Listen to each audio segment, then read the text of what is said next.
আপুনি যদি গড়গাঁৱৰ সৈতে সাক্ষাৎ হয়, আহিবচোন এপাক আমাৰ বৃন্দাবন দেশলৈও।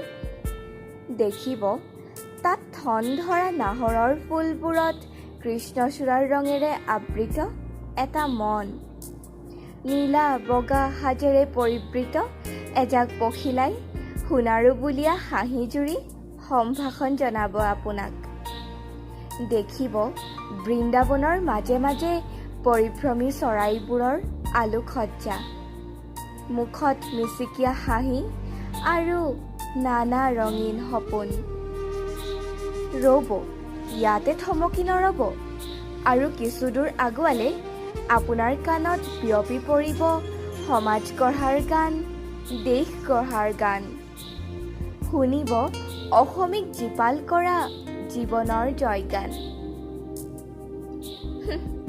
ভাল লগা বৰষুণজাকো পাহৰি পেলাব যেতিয়া এজাক বৃন্দাবনী বতাহে আপোনাৰ দেহ মন শীতল পেলাই যাব।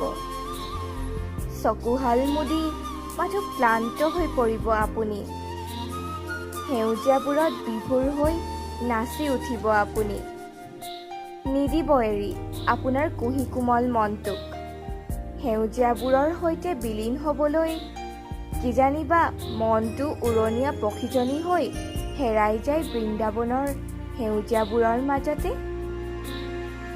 আহিবচোন এবাৰ আমাৰ বৃন্দাবন দেশলৈ। ভোমোৰাৰ গুণগুণ শব্দও আপোনাৰ গান যেন লাগিব। প্ৰিয় হৈ পৰিব বৃন্দাবন দেশৰ। পাহৰিব নোৱাৰিব কাহানিও বৃন্দাবনৰ সৈতে পাৰ কৰা সেই মধুৰ লগত। কেনেকৈ পাহৰিব সেউজীয়াবোৰৰ কোমল ৰহন। সেউজীয়াবোৰতো বাদেই মৰা পাতবোৰেও ৰিঙিয়াব আপোনাক। দুৰ্দান্ত প্ৰেমিক হৈ পৰিব আপুনি বৃন্দাবন চহৰত।